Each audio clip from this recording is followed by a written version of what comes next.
She didn't know I could access her backup. What I found broke the case. Chapter 1, The Sync Glitch. Brandon didn't mean to find it. He was restoring an old backup, one of those routine digital hygiene things he did when the system started slowing down. Lila called it overkill. But Brandon liked clean structure. Liked knowing where things lived. The sync had paused halfway through, citing conflict errors. That's when he opened the mirrored archive. And that's when everything changed.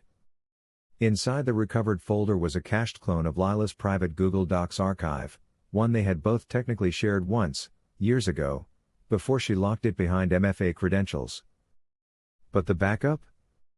It had synced under his old access permissions. And sitting at the top of the list was a document titled Narrative Notes, Phase 2. He opened it. If asked about the diagnosis, defer. Let others confirm the pattern. Victims rarely name the abuser directly. Emotional authority will build with repetition. Use Emma's behavior as reflective evidence. Select examples from times of stress, tantrums, silence, avoidance. Introduce Cal as a recovery expert. Normalize his presence early. Brandon stared at the screen. No audio. No music. Just the quiet whir of the CPU fan. This wasn't therapy. This was strategy. And it was written in her voice. The timestamps placed the document over 6 weeks old. Before the therapist switch. Before the night Lila staged that crying fit at his sister's house. Before Emma's sudden distance. He didn't panic. He copied the file to a secure folder. Then he went back to the drive. And found 3 more drafts. One addressed to her therapist. One addressed to her lawyer. And one titled simply, If he fights back. Brandon exhaled. Not in fear. Not in anger. But in recognition. He wasn't crazy. He wasn't broken. He was being built into something he was never meant to be. But now, he had the blueprint. And she didn't know he had access. Chapter 2, She Doesn't Know I Can See Everything. Brandon didn't change any passwords. Didn't confront her. Didn't even flinch when she left her laptop open the next morning, humming along to her podcast about emotional sovereignty. Instead, he waited. Watched. Lila still believed she was writing the story alone. Which meant she didn't know about the shadow sync. The old G Suite mirror he'd built when they were collaborating on a joint blog. The one she never unlinked. Every document she edited still pinged a private directory. No notifications. No warnings. Just silent updates. That's how he saw it. The second file. Statement Prep, Mandel Track.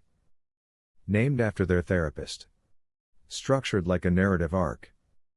He opened it slowly. Session 1, Establish Safety Concerns. Phrase concerns as observations, not accusations. Use specific dates with emotion-first framing. Session 3, Introduce concern about Brandon's unpredictability. Include Emma's questions if possible. Reference Dream Journal if needed. Session 4, Float Cal's input as unofficial but helpful. Let Mandel suggest a more structured evaluation. Brandon closed the file. Sat back. Let it settle. She wasn't just coaching herself through trauma recovery. She was building testimony. Framed in therapeutic language. Delivered in soft tones. Backed by support witnesses. And if he hadn't seen it? He would have believed her too. He started cataloging. Each file was tagged and cross-referenced. Names. Dates. Version control. He built a private evidence board on a secure encrypted drive, one only he could access from a sandboxed environment. He labeled it, Case 0. Because before anything else, he had to prove what was happening. Not to the court. Not to his sister. To himself. Chapter 3, The Therapist Switch. Brandon wasn't surprised when Lila suggested they try someone new. Dr. Mendel's nice, she said, but I feel like we need someone more emotionally attuned. Someone who works with deeper issues. Brandon raised an eyebrow. Like trauma? Like partnership breakdowns, she replied, choosing the words too carefully. The name she offered was Dr. Hannah Gray. She had her own podcast. Hosted a retreat Lila had once attended. Specialized in narrative reframing and conscious uncoupling. Brandon wasn't thrilled, but he agreed. He wanted to show he was open. The first session was virtual. Lila insisted on taking the lead. She opened with vulnerability. I know I'm not perfect, she said, voice soft. But I feel like I'm walking on glass every day. Like I have to manage my tone, my reactions, just to keep the peace.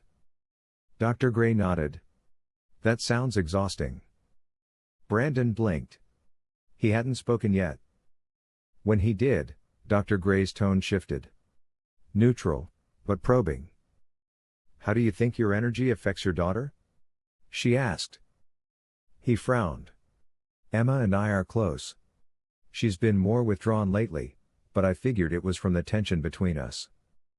Lila spoke before Dr. Gray could respond. She asked me last week if Daddy was sad all the time. It landed like a blow. Dr. Gray looked thoughtful. That's important. Children are often our mirrors. Brandon said nothing. Because he knew what was happening. He wasn't being asked questions. He was being introduced to a narrative. That night, Lila texted him from the other room. Thanks for showing up today. I know that wasn't easy. He stared at the screen. Then at the folder labeled Case 0. He uploaded a voice memo of the session. Timestamped. Indexed. If she wanted to change therapists again, he'd already started documenting the transition. Chapter 4, The Emotional File. It showed up on social media first. A post Lila shared from her Wellness Brands page. It was a quote card, soft beige background, serif font, slightly blurred edge filter. The caption read: When emotional safety is questioned, we must honor the body's truth, even if the mind is still bargaining for peace. Underneath, a paragraph that made Brandon's blood run cold. I used to feel like I was walking on eggshells in my own home. My nervous system was screaming, even while my smile said I'm fine. Trauma doesn't always look like shouting. Sometimes it's silence that cuts the deepest. She didn't name him. She didn't have to. Her followers knew the story. Because she'd been building it. Brandon checked the metadata on the post. Drafted days ago. But the story didn't start on Instagram. It started in her shared folder labeled Reflections. He found it while cross-referencing her posting schedule, something he only did after Emma mentioned her mom had started writing about feelings again. Inside the folder were doc after doc, journaling exercises, anecdotal fragments, memory sketches. All written like diary entries. But they weren't memories. They were outlines. Each one mirrored the arc she shared publicly. Brandon opened one labeled Kitchen Incident, frame forward. He didn't yell. That's the trap. He just closed the drawer too hard. Looked at me too long. Didn't blink. That's what I'll say. That's the thread people understand now. Brandon sat back. Not because it hurt. Because it was effective. He could feel how easily someone would believe it. That night, he added a new tab to Case 0. Narrative Convergence. A side-by-side of her public posts, private writing, and reality. It wasn't to convince anyone yet. It was to remind himself. He wasn't misremembering. She was rewriting. And she was very, very good at it. Chapter 5, The Meds Conversation. It was subtle. A seed, dropped during a dinner conversation Brandon hadn't realized was fertile ground. Lila had invited her sister, Dana, and Brandon's brother, Micah. Nothing formal. Just pasta and wine and the illusion of normalcy. Emma was asleep upstairs. The adults were halfway through dessert when Lila sighed lightly, folding her napkin. "I've just been concerned," she said softly. Micah looked up. "About what?" Lila didn't meet Brandon's eyes. "He's been so stressed lately. Losing sleep. Snapping at the smallest things." Brandon blinked. "What?" She reached over and touched his wrist gently, like she was comforting him. "I'm not saying it to attack you.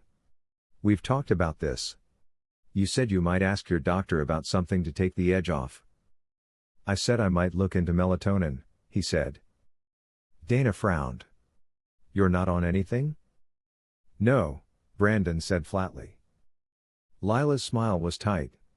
"He doesn't believe in medication." Brandon set down his fork. "I believe in context," he said. "And I believe in not being pathologized for being tired in a house that hasn't felt peaceful in months." The room fell quiet. Micah looked at his plate. Dana glanced at Lila. Lila let the silence stretch. Then changed the subject. Later that night, Brandon checked Dana's social media. She'd reposted one of Lila's graphics. Just because they're calm doesn't mean they're safe. No tags.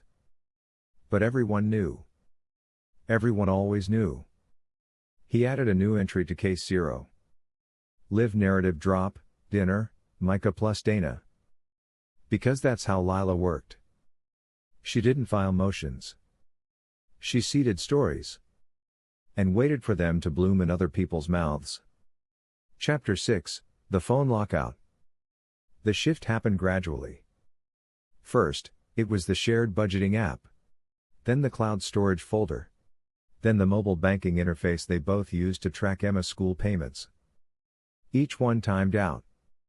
Each one told Brandon he no longer had access. "Looks like I've been logged out of everything," he said one night, holding up his phone. Lila barely glanced over. "That's weird. Must be a security update." He tried re-authenticating. Two-factor verification text stopped arriving. He asked her. She shrugged. "Maybe it's going to the landline?" They hadn't had a landline in 4 years. Brandon tested the theory. Changed the password on a different shared account. Waited. An alert popped up 5 minutes later on his laptop. Unrecognized device attempted password reset. From their IP address. He waited until she was asleep, then tried again. Access denied. Every join app had been migrated. Every login tied to her number. Her Face ID. Her devices. He stared at his screen. Everything he used to co-manage, gone. Reassigned. Quietly. Cleanly. It wasn't just exclusion. It was a preemptive wipe. He picked up her old phone, one she used to hand him without thinking. Now? Locked. Facial recognition only. He turned it toward her face while she slept. It worked. He opened the messaging app. Checked the logs. Most conversations had been archived or scrubbed. But one auto-saved image caught his eye. A screenshot of a banking interface, his, showing a closed account balance. He hadn't closed anything? But someone had. He forwarded the image to himself, added it to case 0 under, digital access suppression, stage 1. He didn't say a word about it the next morning. Lila poured coffee. Smiled. Said she was grateful they'd had such a low-energy week. Brandon smiled back. Then watched her phone light up with a notification.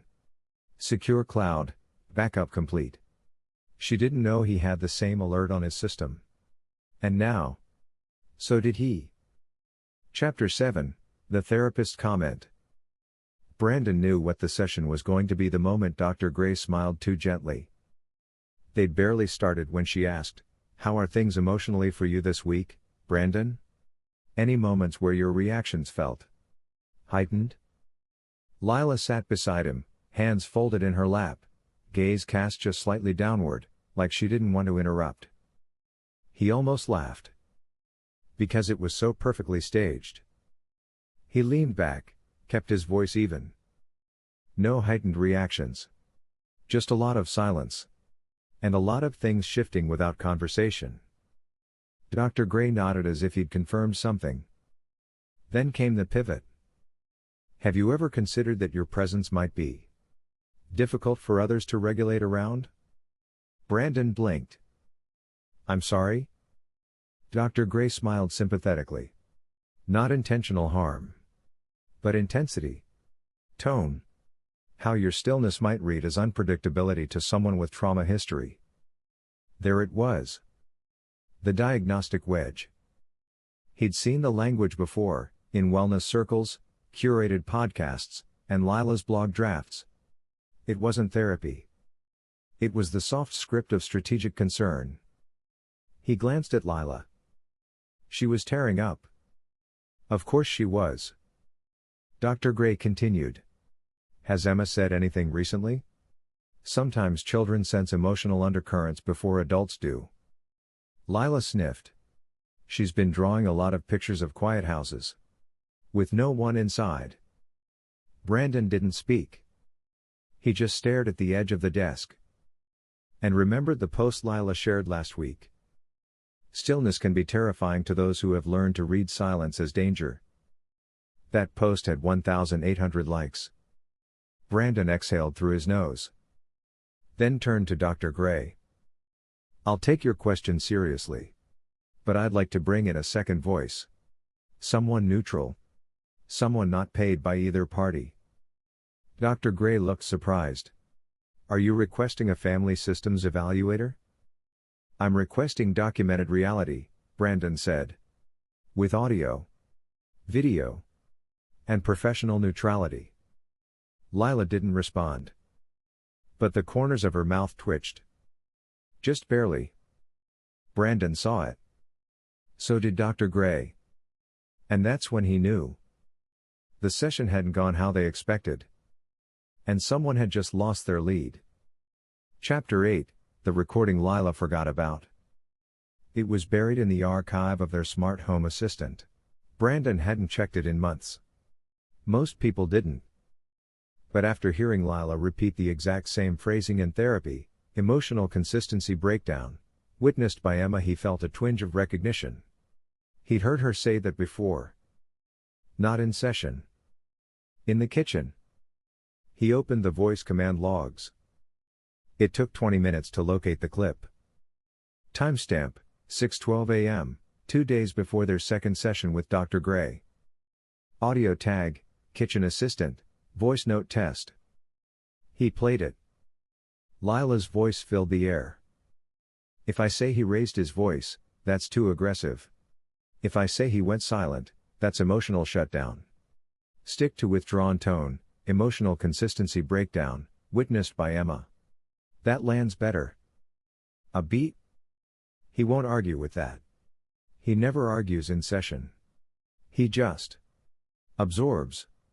That's what makes it work. Brandon stood in the kitchen, heart steady. He replayed it once. Then once more. The file was intact. Clear. Metadata verified. He downloaded the clip, encrypted it, and added it to case 0. Filed under, script practice, domestic, unintended capture. That night, he cooked dinner without a word.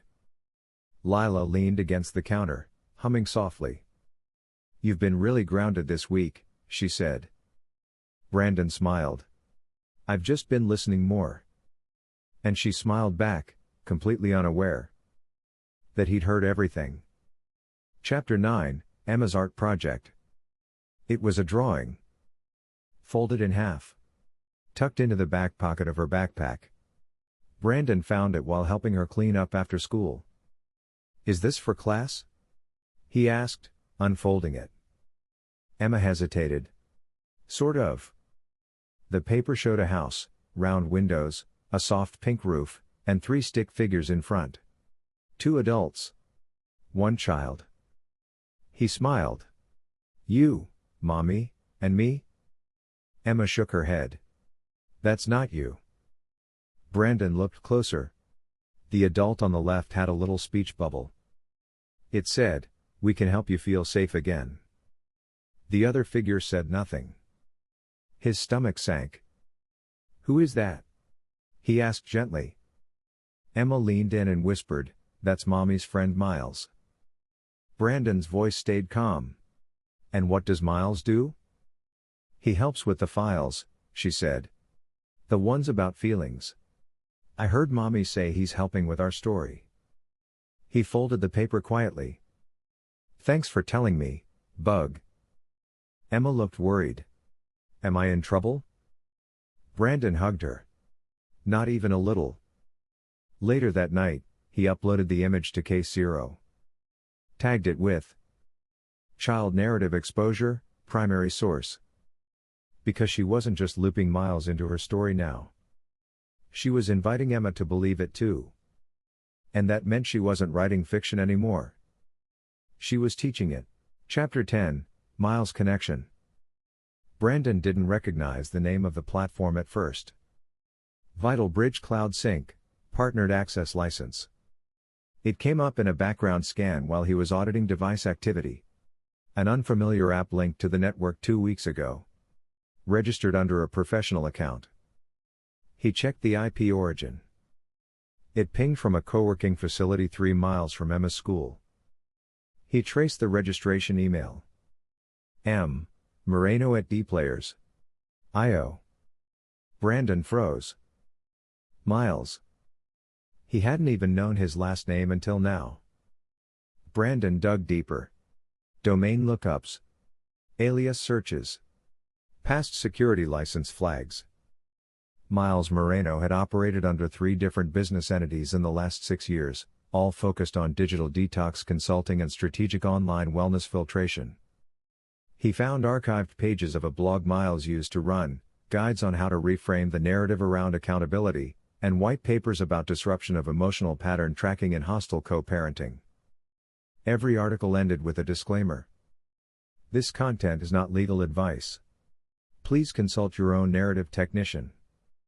Narrative technician. Brandon sat back and stared at the screen.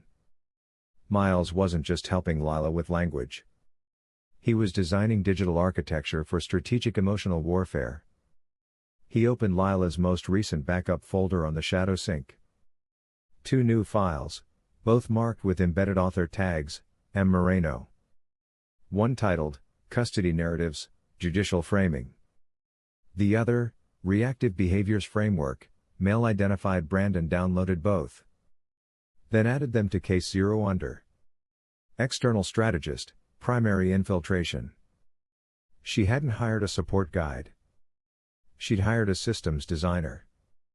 And now, she was living inside the architecture. Chapter 11, The Wellness Packet. It was trending. Brandon only noticed because someone at work forwarded it to him. Isn't this your wife? The email read. No subject line. No context. He opened the link. The page was part of Lila's coaching site, newly redesigned, now featuring a lead magnet, Reclaiming Your Narrative, a free wellness guide for survivors of emotional distortion. There it was. Her new wellness packet. Brandon downloaded the file. It was 32 pages long. The first 10 pages were typical, breathwork, nervous system diagrams, affirmations. Then it shifted. Page 11, Understanding Narcissistic Projection Patterns in High Conflict Co-Parenting. Page 14, Emotional Safety Logs, Tracking Patterns of Control. By page 18, Brandon found familiar language. Too familiar. He didn't yell. He didn't slam doors. He just hovered. Quiet rage is the hardest to name. Brandon stared at the paragraph. It was lifted almost word for word from the voice memo Lila had practiced in the kitchen, recorded by accident, logged in Case Zero. She had published the narrative. Not just to her audience. To the world. Brandon checked the download count, 16,842. He scrolled to the footer. Authored by Lila King, with narrative support from Miles Moreno. He didn't hesitate. He encrypted the document and filed it under Public Narrative Export, Commercial Intent. This wasn't a wellness guide. It was weaponized branding. And she was monetizing the character she'd written him into. Chapter 12, The Draft Before the Diagnosis. Brandon wasn't even looking for it. He was searching for a backup receipt, an old tax doc, when he stumbled across a folder labeled Support Documentation, Legal Drafts. It had been last modified 3 months ago. Inside was a PDF titled Preliminary Statement, Mental Health Concerns. He opened it. It was addressed to a family court judge. Not submitted, just written in prep form. But everything about it was clean, formally structured, emotionally layered. While I've long hoped Brandon would consider a full mental health screening, I can no longer ignore the emotional inconsistency our daughter has witnessed firsthand. I am not making accusations. I am protecting stability. Brandon, read the date in the corner. It was written 2 weeks before their first therapy session with Dr. Gray. He checked the metadata. Miles authored it. He clicked back to the folder. 3 more files. Affidavit template, emergency petition. Email draft, to therapist, after session 4 script notes, preparing for rebuttal. Each one dated before anything actually happened. Before the supposed outbursts. Before the heightened tone. Before the meals where Lila looked away, letting others fill in the gaps. Brandon's stomach turned, not from surprise, but from confirmation. The entire performance had a script. And he just found the rehearsal. He uploaded all 4 files to Case 0. Filed under Pre-Incident Construct, Intent to Deceive. Because this wasn't just malicious. It was methodical. And if he didn't stop it soon, it would become reality. Chapter 13, Anna Returns. The message came through encrypted email. Subject, just checking something. There was no greeting. No sign-off. Just a short line of text. Are you still documenting? Because I found something. It was from Anna Rivas, a former team lead from Brandon's old workplace. He hadn't spoken to her in nearly a year. He responded, I'm documenting. Call me. 10 minutes later, they were on a signal call.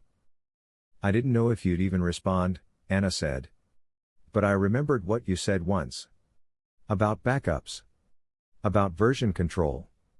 And I think someone used your name. Brandon was silent. Let her talk. I was doing an internal audit for a freelance systems audit gig. A name popped up under a vendor registration, V. King, digital comms consultant. But the signature didn't match. And when I dug, it routed through someone named Moreno. Miles. Anna continued. And that's when I realized, I've seen that signature before. A soft impersonation cycle.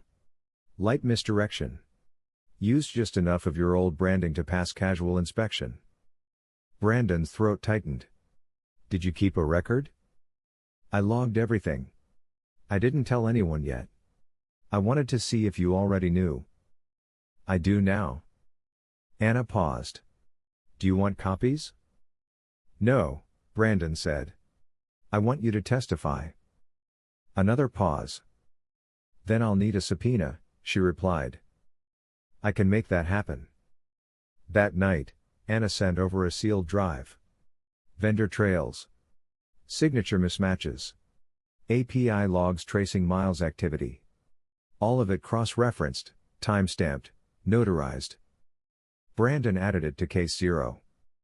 Filed under External Witness, Fraudulent Identity Chain. He didn't feel vindicated. He felt focused. Because now, it wasn't just his word against theirs. It was proof. And the first hand ready to hold the match. Chapter 14, The Therapist's Voicemail. It was a Tuesday when the voicemail landed. Brandon had stepped out of a meeting when the transcribed alert buzzed his watch. Hi, this message is for Lila King. This is Karen from Dr. Gray's office. I just wanted to confirm that we received the revised notes. Drive. Gray said she's still not comfortable rephrasing the May session summary without more documentation, but if you could get those materials to us before the 14th, we can reissue a finalized version before your next court appointment. Brandon stopped walking. Rephrase? He replayed the message twice. The call had gone to the wrong number, his, because he was still listed as an emergency contact. He saved the message. Then checked the case file. Session notes from May had been pivotal. That was when Lila first claimed she feared for Emma's emotional safety. Now they were trying to edit it. Brandon called his attorney. Played the message. Then uploaded the voicemail to case 0. Filed under therapeutic record tampering, confirmed attempt. He went back through Dr. Gray's emails. He hadn't saved the original summary before, assuming it wouldn't change. But now? He pulled the metadata from their secure drive. Found the original draft. Compared it to the one Lila had submitted to the evaluator. Phrases had changed. Original, Brandon appears calm but disconnected, possibly due to conflict fatigue. Revised, Brandon appears emotionally disengaged, unpredictable when challenged. That wasn't therapeutic evolution. That was narrative engineering. And now he had the call to prove it. He logged it. Timestamped it. Matched it to the file revision request pulled from Lila's email archive. He wasn't guessing anymore. He was building. Chapter 15, The Emergency Filing. By the end of that week, Brandon had everything he needed. He met with Reed, his attorney, in a private office surrounded by printouts, drives, and binders labeled with red tape. Reed flipped through the index, eyes sharp. "This isn't a defense package," he said finally. "This is a takedown." Brandon didn't respond. Reed nodded once. "I'll file in the morning." The motion was titled, Emergency Petition to Stay Custody Proceedings Pending Evidence Review and Request for Judicial Audit of Therapeutic Submissions. Inside. The voice memo from the smart speaker. The synced Google Docs archive. Miles authored templates. The revised therapy notes with timestamps. The voicemail from Dr. Gray's office. Emma's art. Anna's affidavit. The wellness packet with branding attribution. Reed's cover letter was concise. What began as a high-conflict custody case has become something more.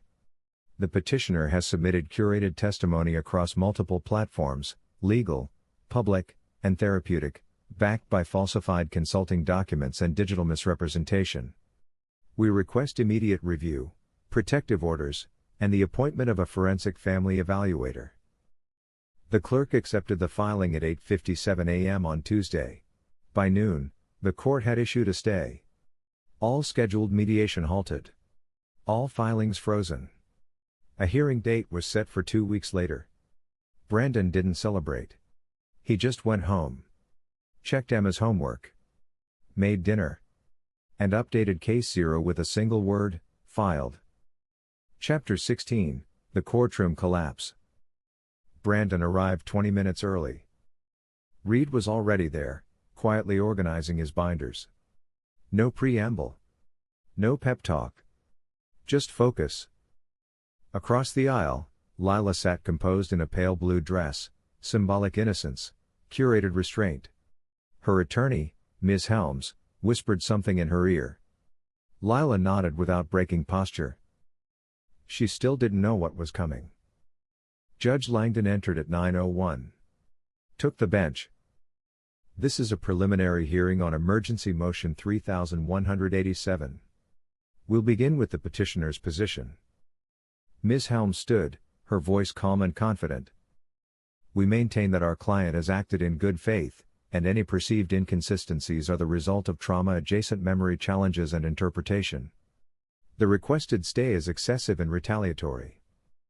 Judge Langdon raised an eyebrow. Then let's see the materials. Reed stood. Your Honor, we'd like to begin with Exhibit A. He played the smart speaker audio. Lila's voice filled the room. Stick to withdrawn tone, emotional consistency breakdown, witnessed by Emma. That lands better. No one moved. Exhibit B, the metadata trail. Exhibit C, the therapist voicemail. Exhibit D, the document revisions. Every file was numbered, backed by digital validation, time-stamped and notarized. Reed's tone was even. These were not casual misstatements. They were premeditated. Authored. Tracked. Published.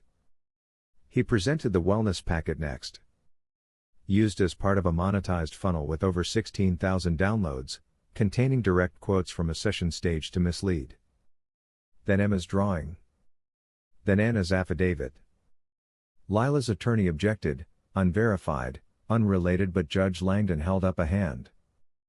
Enough. I've seen enough. He turned to Lila. You filed sworn statements based on curated edits. You allowed an outside consultant to script your testimony. And you leveraged your daughter's trust as narrative evidence. Lila didn't blink. Brandon watched her face. Still. Cold. But cracking beneath the surface. Judge Langdon looked at Reed. This case is no longer a custody dispute. It's a credibility reckoning. He issued the ruling immediately. Custody suspended for Lila. Forensic review ordered. Restraining conditions applied until further notice. Brandon didn't exhale until he was outside. Then he whispered into the wind. Case 0, validated. Chapter 17, the cross-examination. They called her last. Alina Maris, Lila's character witness. Introduced as a longtime friend and fellow practitioner in transformational wellness work. She wore a cream-wrapped dress and carried a notebook with handwritten affirmations along the spine. Ms. Helms approached first. Ms. Maris, how would you describe Lila's emotional experience during the last year? Alina smiled gently. Exhausted. Diminished. And always trying to create space for safety. And in your view, has she ever exaggerated, fabricated, or manipulated your perception of her co-parenting situation? Alina shook her head. Never. She only shared when she was afraid. Ms. Helms nodded. No further questions. Reed stood slowly. Ms. Maris, you're a registered narrative coach, correct? Alina blinked. I prefer somatic storyteller. He nodded. And in your practice, do you encourage clients to rehearse emotionally charged scenes to refine their delivery? Objection. Overruled. Alina paused. Yes, but only to help clarify emotional truth. Reed stepped closer. Did you rehearse with Lila the incident involving the kitchen drawer? Alina swallowed. She asked how something might sound if she described it in different ways. Like, he slammed it versus he closed it with tension?